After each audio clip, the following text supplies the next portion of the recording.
Welcome to the SIWIKE podcast, the only podcast that shares the stuff you didn't know you needed to know about jobs, careers, and life.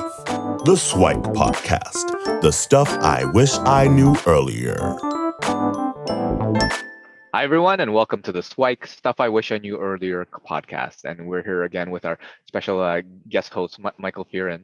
And we thought we'd have a discussion on education and school. So Michael has a background in education, and we thought we'd go into a little bit about kind of the history of education, why it is, kind of how it is, why is it even important in the first place, and then maybe go into a little bit of some of the future prospects of what's in store for education and school in the future. So yeah, Michael, if you don't mind starting us off a little bit, maybe a trip down memory lane from a historical perspective. Where did we're going to focus more on the post-secondary system in this discussion, and then maybe we'll go to some of the other areas, but we'll focus more on that. So if you can give us a little bit of a 101 on what you know about the post-secondary history, then I think we can learn a lot from there. Sure. Well, this is going to be an abbreviated history. It's not going to be the perfect history. And I know history buffs out there will check me and fact check me on it and go like, you missed this point. But, here's the short form of really education history. And I would start way back in the day in the Middle Ages somewhere. And I think about the monastic movement, and I think about the establishment of churches that were dedicated towards just recording documents. And pretty much in these places, you needed people that could write and read and copy them down. And because it was a great place to send your third or fourth son that wasn't likely to get land, you'd send them on over there. And that's really where we get our concept of the university system, from that idea of recording and then mastering and understanding of really philosophy or theology. And where the transition starts happening is by 1179, pretty much the church started deciding that, everybody who was too poor to afford school or some basic education needed to get taught somewhere. So, the church would then provide that service. And as we go further forward, we start having the establishment of actual universities with core curriculums, focusing on things that everybody thinks of as being really university topics today: science, mathematics, theology, philosophy, and ancient history, because back then everything before them was ancient, whereas now they're ancient to us. Right. Where you start getting really interesting super or major changes is pretty much in the 9th century. It starts becoming the idea that education or basic education, so basic reading, basic math, was key to making a better or civil society. It kind of gets tied into some of the colonial ideas of, we have the French Empire at this time, we have the British Empire, we have Germany and Spain all trying to compete with empires, and they needed people to administer this empire. And to administer these things, you need some form of math to figure out where the money's moving. You need to be able to read because, the king's going to send you an edict at some point, and you're going to have to read it out. All these things are going to start coming together, and you needed educated people. So because of that, there's this push towards developing major education, but at that point, you're not necessarily learning things as structured as you think of it today, as you have a math class from 10 to 9, which is a weird time to have it, but 10 to 11, that's more correct. You have a lunch break at 11 to 12, 1 o'clock, you have English. That concept doesn't really start taking hold, because during this time period, you'd go to school for some basic skills. If you wanted to become a manager, you'd pay for high school. If you were upper class, you were going to get to go to university as a status symbol, but really you're going to apprentice to get your job. Your doctor, your lawyers, your public officials, they're really apprenticeship or relationship roles that allowed you to get the job. This really changes after the Great Wars, especially since the idea of the aristocracy being great is kind of diluted and washed away during the wars. It's kind of viewed as like this tragedy of humanity. And when you brought everybody back from the wars, you needed some way of getting people to reintegrate into normal society. And what that really became a focus on was the idea of putting people into a university system or some kind of civil social system that allowed people to have social mobility and reintegrate into society. And that's really where the idea of university for everyone comes up, and the blocking and the streaming of a lot of our education into you will be a farmer now, you will be an accountant, and this is decided by what you see on your high school's course selection with the open college university course selection option, the U, the C, and the O. So that's kind of just a quick hyperdrive version of the history of our education system in some sense.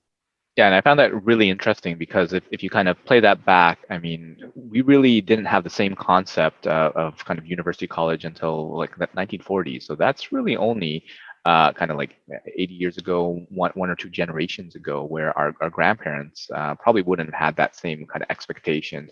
Whereas now, well, especially in Canada, it seems like university seems to be the almost obligatory route, right? Everyone seems to need to, because you're just competing at that level where it's almost like, why don't you have your university? But with our parents, like that wasn't even a major consideration, right? Well, parents probably, grandparents probably not. Grandparents, right? So, definitely not. Yeah. Like, it's pretty modern. So yeah, it seems like a pretty modern invention, right? So and the other part which I found interesting was that everything was kind of prior to that, you got your skills through apprenticeships, right? So you had that actual work experience. It wasn't through this kind of theoretical knowledge. You were actually with the doctor, with the lawyer, with the accountant and stuff like that, sitting side by side them for months, years, in order to learn your craft, and then you would be able to take that. So I think that's a very interesting thing where a lot of folks will take education for granted, right? But it's a relatively modern and recent invention, and it hasn't necessarily caught up with some of the recent changes with things like technology, right? With COVID having expedited it, where we're just transplanting whatever was designed in whatever the 1900s and 1940s and put it online, right? Yeah. So it probably is necessary for a realignment sometime soon. So I guess that's a great history. So thanks for taking us through that. One thing that I often have a question for is like, why do I even need to go to school, right? So I'll talk to students and they're saying, well, my parents make me go to university, but I don't even see the value because there are so many other people who aren't university educated, aren't college educated, and they're doing fine, right? So why is school important? I think you have some stats to share about from an income perspective and some other areas as well. Well, yeah. So I personally will never tell anybody not to go to school. I will tell everybody, regardless of where you are and wherever you happen to be in life, go to school, get the skills, learn something. And you're never too old, in my opinion, to go to school or to pick up a degree or a college certificate or apprenticeship, whatever one you want to choose. But the way you have to look at it is, yes, there's always going to be the one guy that dropped out of high school in grade 9 and makes $4 million tomorrow. There's always going to be that one person that's going to be able to do that. Is that statistically likely? No, but it's going to exist. And what I like to think about is when you go to school, you're entering a lottery. And everything in life is really a probability game. And you want to put yourself in the category of the best probability of positive outcome. The way I like to do it is I like to look at median incomes. The reason why, simple, straightforward, median income is just the middle number. 50% of the population is going to be above, 50% of the population is going to be below. And the way I look at it is I want to be in the lottery with the highest middle number because that increases my chance of having a better life outcome. Okay. The rewards is bigger. And if I miss the rewards and be in the lower category, the space between 0 to that number is bigger. So generally my life is going to be better off. And when you start looking at this, it starts to tell a really interesting story. And it tells two different stories, one for men and one for women, because we live in a gendered world. So this does have an effect, even though, we'd like it to be as equal as possible. So in Ontario, because we're in Ontario, for women, if you just got your high school diploma, your median income is $44,000 and roughly. If you take up an apprenticeship, your actual median income is $37,000. If you go to college, it's $49,000. And if you do get a bachelor's degree, it's $70,000. And for men, on the other side, if you just do high school, your median income is going to be about $55,000. $80,000 a year. If you do an apprenticeship, you're going to look at 72. If you go to college, you're looking at 67. And if you go to university and get a bachelor's degree, you're looking at 85. And I know these are a lot of numbers, and they do have additionals. It's like the exact number is like 85,645, but 85 is easier to remember. When you look at that in the context of the median Ontario income is $81,000, you start going like, okay, and the median is for a family, that's 2 people. So for you, if you're female and you want to beat the odds of the median income for a full family of 2 people, you pretty much have to start to go towards the university path. Seeing that the college, high school, and the apprenticeship path actually will give you a median income that falls in line with what the median family income is for 2 people. If you're male, you're pretty much looking at, you nearly have to go to an apprenticeship program, or you have to go to a university degree to beat the median income or have a higher chance of doing that.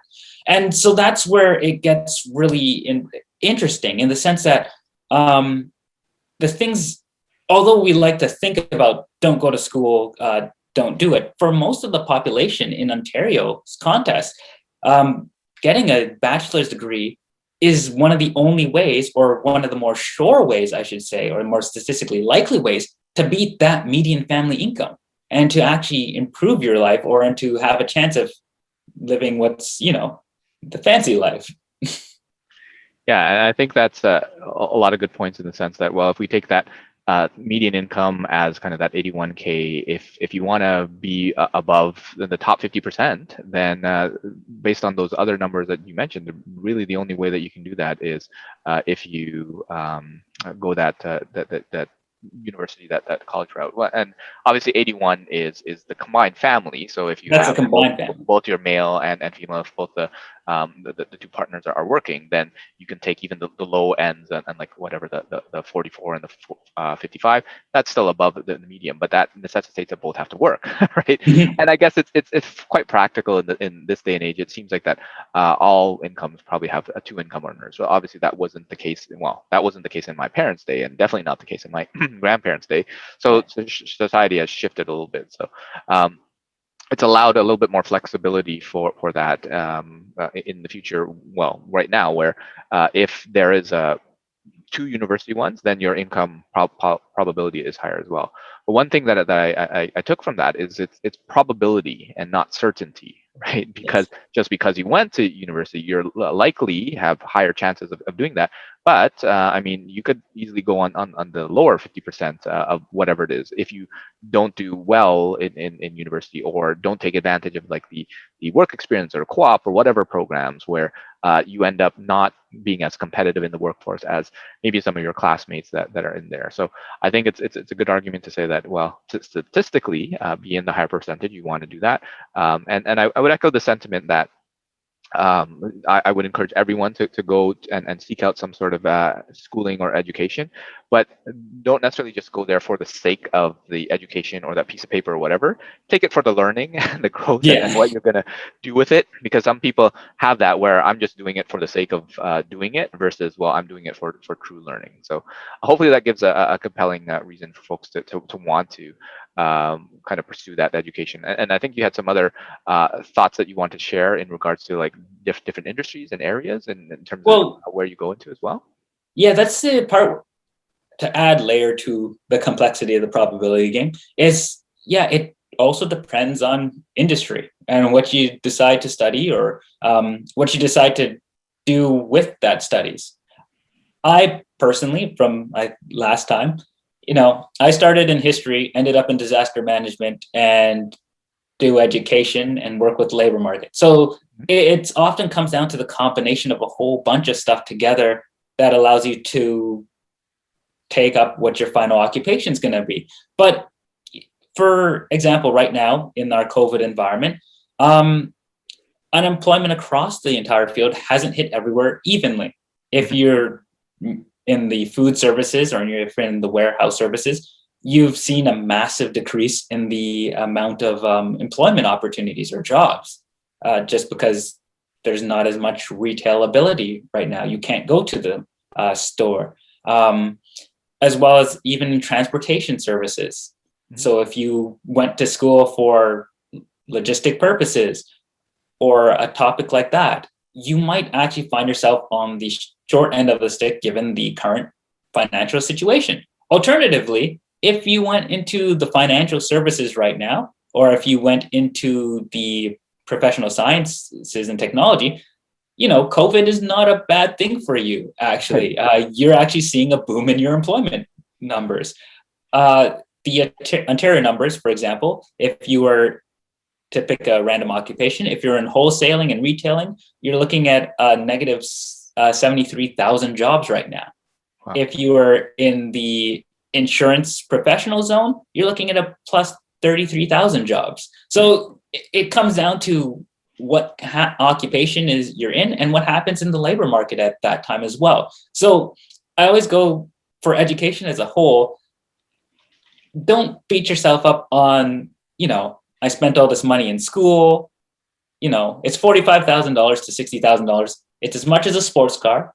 So, bought yourself a sports car, which most people buy at some point in the future, mortgage it over 7 to 10 years. So don't feel bad. Most people are spending the same amount.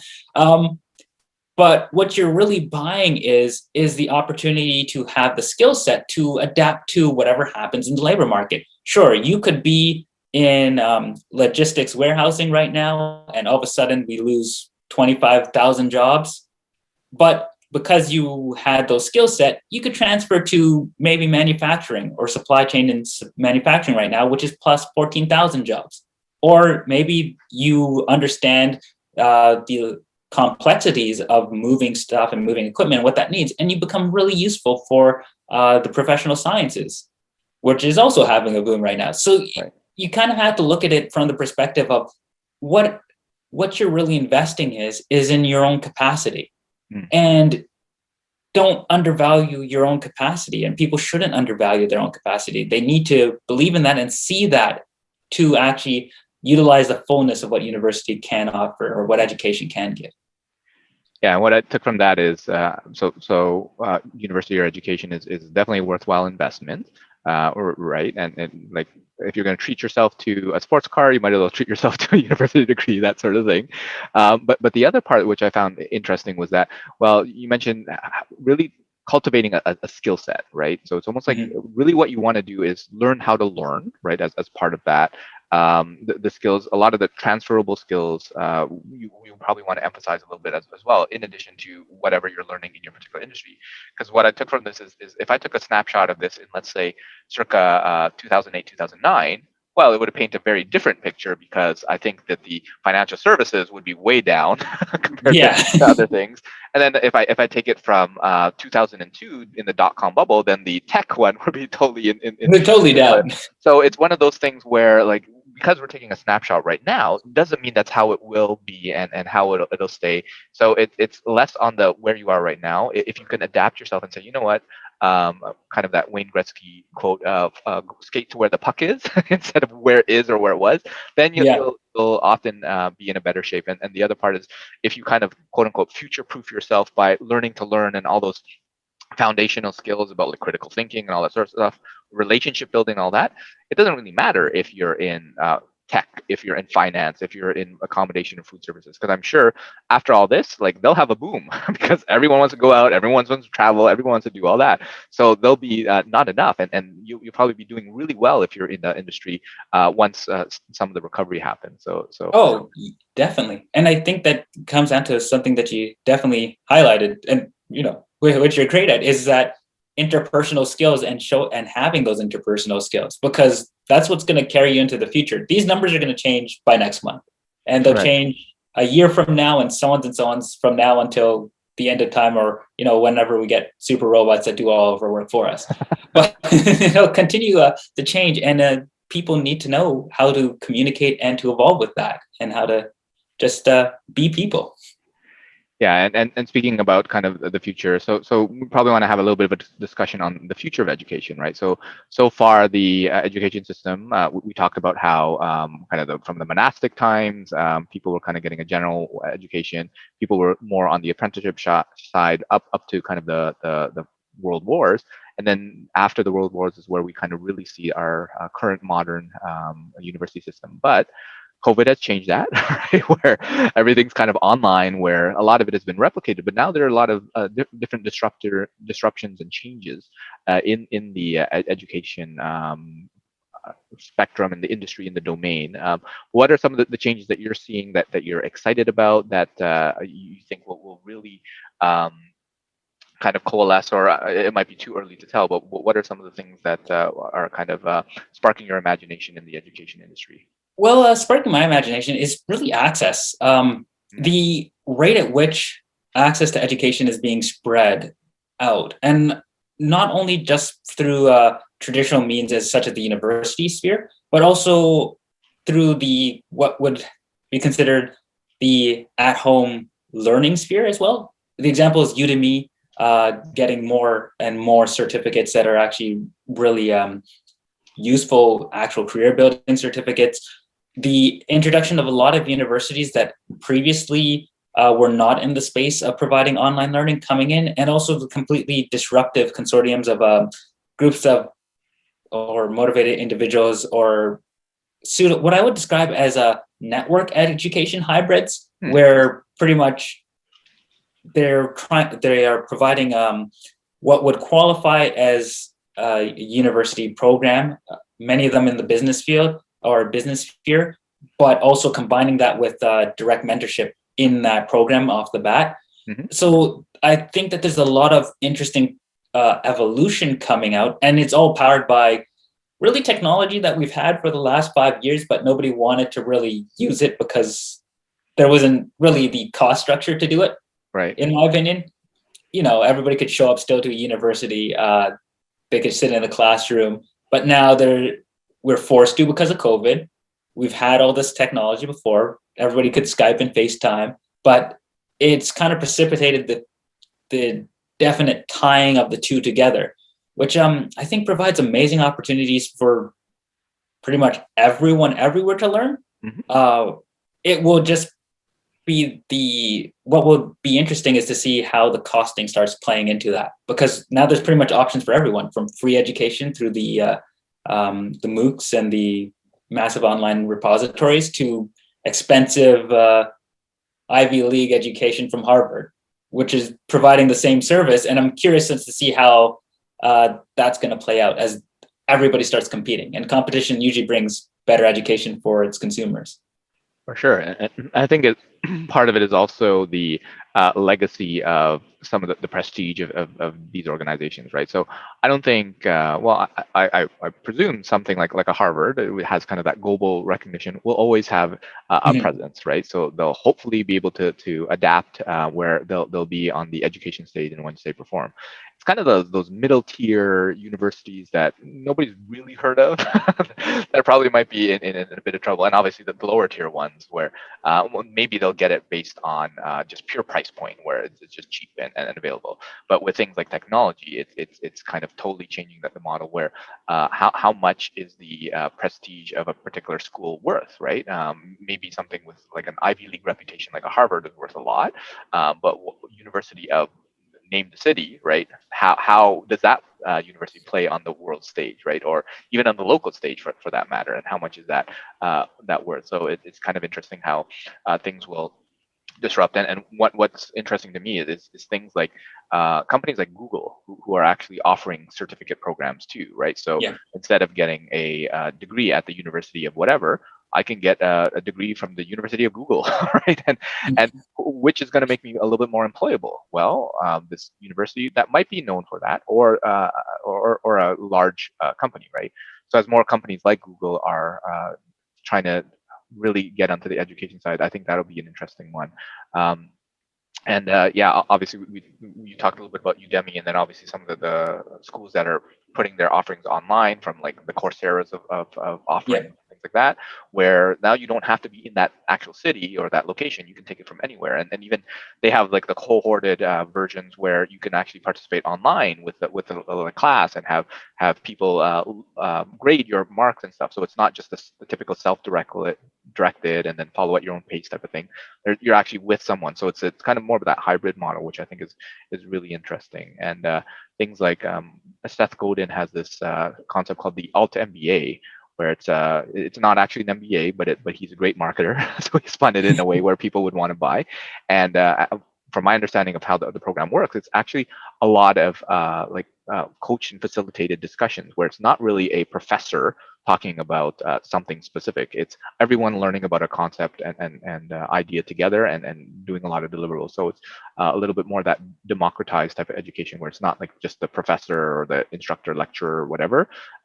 People are learning from each other, and by asking questions of each other, they're poking holes in people's arguments and research and whatever, and they're helping each other grow. So I think those are interesting. And then things like Khan Academy, which is one where in the kind of K-12 space where it's building off of that mastery learning, where you're not just progressing because you grew a year older. It's you move when you are actually ready and understand what you are learning, right? So I think those types of concepts where now you can have everyone have their own learning path, right? And then it'll be interesting to see how the public education system, the private education system will adapt. So obviously that was from the K-12, but I would imagine you can bring that forward to the university. And one of the things I'm most excited about is that there are like these little boot camps that are popping up where, and again, I think it's more pervasive in tech just because of the speed at which things change.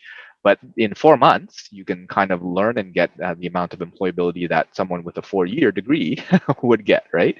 Now, is it the same? And not really, because there is something to do with time and age and stuff. But my view is you can probably do a boot camp for pretty much anything, right? Do you? Well, yeah. Yeah, like do you need that long to become a teacher, right? Could you intensively train someone in 4 months? Maybe not the 100%, but at least 80% of what's productive, you can definitely teach in a short amount of time. And I would imagine even things like being a doctor or a lawyer, like one of the things that is quite fascinating for me is to become a lawyer, you need a 4-year undergrad in whatever you want. Right? So how does that help prepare you to be a lawyer? Like if yes, it helps for people exploring, but if I want to be a lawyer, just get me the fastest path to being a lawyer, right? Instead of 4 years of doing something I don't really need to do, right? So those are some interesting things from an educational kind of throwback that are now you're seeing the cracks in the foundation where other players and different ways of doing it.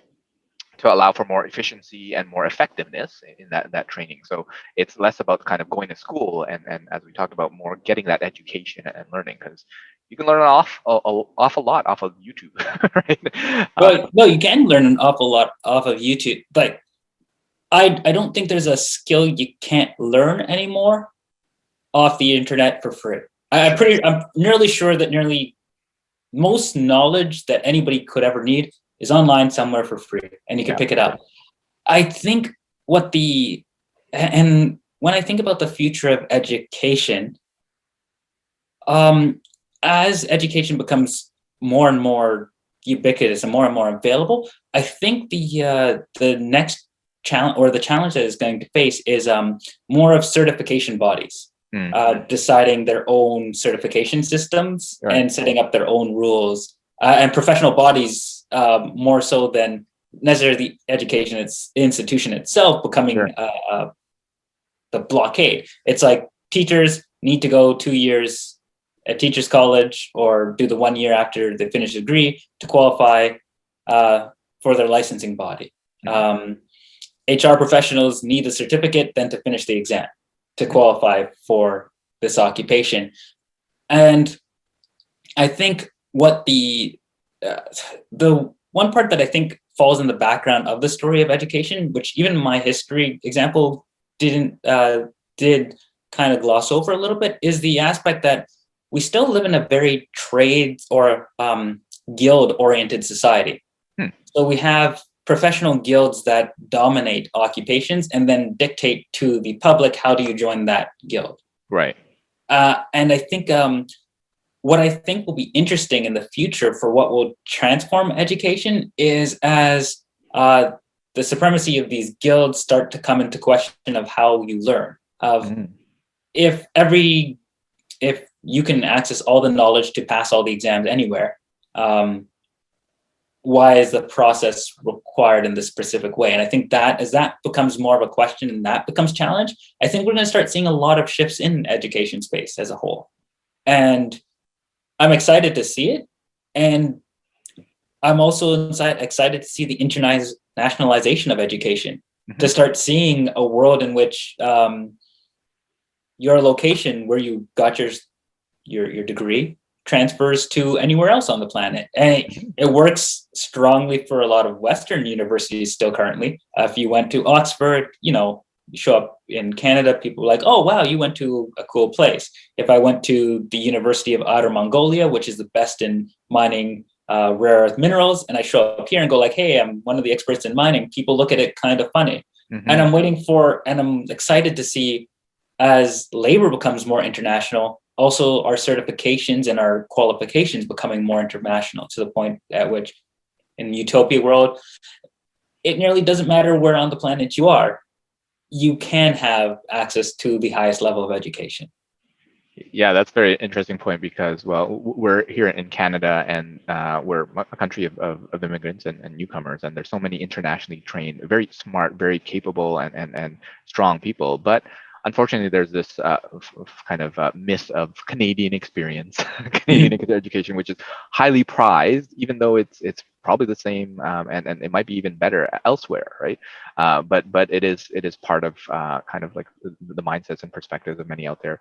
And a very interesting point on kind of that guild orientation, because yeah, I guess that makes sense. That the university of whatever is just a guild that certifies this person knows how to do like accounting, marketing, or whatever, right? And there's certain kind of regulatory bodies out there for that certify that this person passed a bunch of exams and knows how to do this certain thing. But what if someone else says, well, no, we can do it better? So I think that would be kind of akin to what Google is doing, to say, hey, we know how we want our developers, programmers to behave or whatever. And if you want people of that kind of skill set, then we have certified it, even though it's different than what these other certifying bodies or guilds have. Yeah, and they can do it. And I think it's interesting, right? You start getting into employer certified skills, which employers kind of already do on the back end when you join. Every organization has its learning and development center, and it has its core competencies that it wants its employees to gain. And there's going to be a soft skills one. There's going to be a technical skills area, and there's going to be, for my world, political acuity, stuff like this. There's always these fun words that are going to be made, and then we're going to have a certification program to it. It'd be amazing to have these certification programs internally also transferable between organizations. And I think it's fascinating what Google's doing, and many other companies as well are doing, where they're just going like, well, why can't we be a certifying body? Sure.